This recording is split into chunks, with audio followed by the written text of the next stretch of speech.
Hello guys, আজকে যে মঠ ঘরটা দেখাবো এই মঠ ঘরটা অনেক আগের পুরনো মঠ ঘর।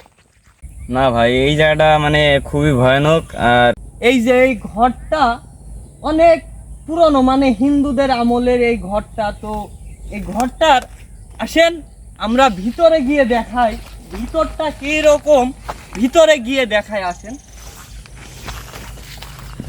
এই যে দেখতেই মানে একটা ভয়ানক ভয়ানক মতন দেখতে, দেখেন। এই যে এবার আমরা ভিতরে প্রবেশ করব, ভিতরটা দেখেন।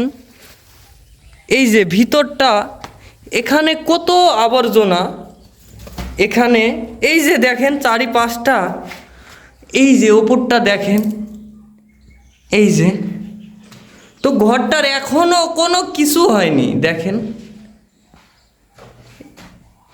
এই যে কেউ প্রবেশ করতে পারে না, একটু মানে এখানকার কিছু জিনিস একেবারে ভয়ানক। রাত হলে এই জায়গাটা একটু ভয়ানক হয়ে যায়। তো তারপরেও আমি সাহস করে ঢুকে পড়ছি ভিতরে।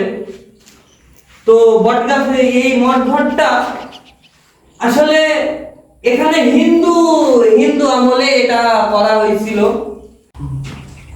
তো এই ঘরটা এর আগেও আমরা ছোটবেলায় যেরকম দেখছি, তো এখনো সেইভাবে আছে। এই ঘরটার কোনো ক্ষয় নেই। আসলে কি এগুলা আগেকার মানুষ করেছে, তো তাই কোনো নষ্ট হয়নি কোনো কিছু।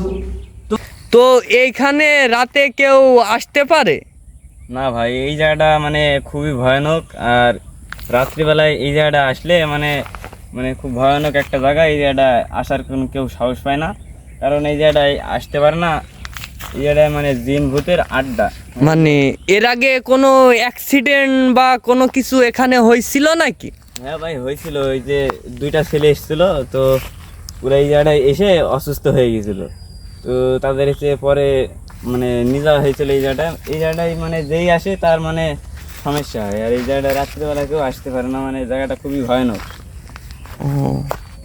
তাও এই অ্যাক্সিডেন্টটা কতদিন আগে হতে পারে? অ্যাক্সিডেন্টটা প্রায় 2 বছর আগে হয়েছে। 2 বছর আগে? জি। তারপর থেকে এই জায়গাটায় কেউ আসার কোনো সাহস পায় না। এই জায়গাটা মানে খুবই ভয়ানক একটা জায়গা। এই জায়গাটা দিনের বেলা আসলেও মানে মানুষজন খুব আতঙ্কে থাকে। এটা অনেক খুবই ভয়ানক।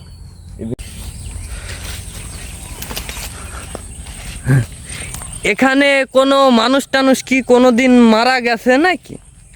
হ্যাঁ, অনেক আগে একটা মানুষ মারা গেছে এই জায়গাটায়, শোনা গেছে।